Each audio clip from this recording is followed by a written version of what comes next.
રામ રામ ને હર હર મહાદેવ. હાલો હવારના કીધો જો કીધો રબારી કાલે આવ્યો નહોતો ગાય દુઆ, કેમ કે વરસાદ હમણાં બહુ જ પડે છે. 4-5 દી થયા બંધ નથી રહેતો, જરીક વાર અત્યારે ચાલુ છે. પણ કીધો ગાયને હું આ ખોરની કાઢી અને રાખી આવું તો ગાય કીધો પછી દોવાદારો આવે તો પોતે દોઈને હાલે જશે. તો અહીંયા જો આમ રીતના હાથાડીને રાખે છે ખાટલા માથે, કેમ કે રે એમ નથી, નીચે બધે પાણી ભર્યો છે તો પલરી જાય એમ છે ખોર, એટલે ખોરને બધું આવીને રાખીને રાખે છે. પછી કાઢીને રાખી આવી. રબારી આવ્યો તો રબારી ગાય દોવે છે. જો અત્યારે તો ગારો ઓછો થયો છે, કેમ કે અહીંયા ઊંચાણ છે અને ગાય પાછી છોડી મૂકી છે એટલે ગારો ઓછો થાય છે. અને ગાય દોવાઈને આપણી આવી ગઈ છે, નકા તો ગારો ઘણું થાય ને. પછી મેં કીધું હાલો હું ચાય કરી નાખું.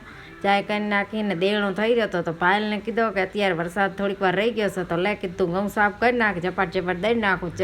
ઓળીમાં પાણી ભર્યો પણ સાઈડમાં ચક્કી કરી અને આપણે જુઓ પતરા માથેથી જમે શેરા દેખાય ને પાણી, આ બધું પાણી નીચે જમે શેરો. પણ દેણો દરવો જોશે, હવે બારે તો જવાય નહીં, ઘરની ઘંટી છે એટલે. પછી દેણો દર લીધો ને પછી આપણે ધારીઓ લઈને ખડવાટવા જઈએ. ધારીઓ લઈને કોણ ખડવાટવા જાય જરી કમેન્ટ કરજો મને, કેમ કે આ આપણે હુરબાવર કાપવાનું છે, ખડ લેવા જવાય એમ નથી. વાસળી એક બાંધી છે અને ગાય છે તો હુરબાવર નાખીએ કીધો. ચરો લઈને તોય પલરેલ ચરો ખાય નહીં પાલર પાણીવાળો એટલે.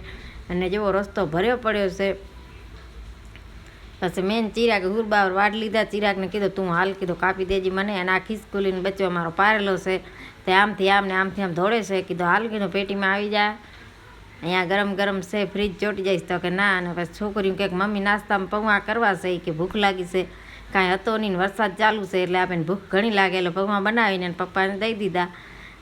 અને છોકરીને ખાવા બેઠા ને પછી ચિરાગને મેલ્યો તો દુકાને. કીધું જા દુકાને થોડુંક રાશન લઈ આવ, તો ભજીયા બનાવવાના છે તો ભજીયાનું લઈ આવ પેકેટ. ભજીયાનું પેકેટ લઈ આવ્યો છે, ચટણી લઈ આવ્યો. અને પછી મુસ્કાનને એ બધો મસાલો તૈયાર કરે છે. રહ્યું ભજીયા બનાવવાનું છે, ચટણી તો તૈયાર લઈ આવ્યો છે. બટેકાના ભજીયા પહેલાં પાયલ બનાવી નાખ્યા સીણીને. એ કે પહેલાં બટેકાના બનાવું, પછી મરચાંના ડુંગળીના અને બીજા બટેકાના બનાવવા છે. અંદર ચટણી નાખીને પેકિંગ કરીને આવી રીતના નવા શીખ્યું છે. કાંઈ વડાપાઉં કેમ બનાવી એવી રીતના બનાવવાના છે.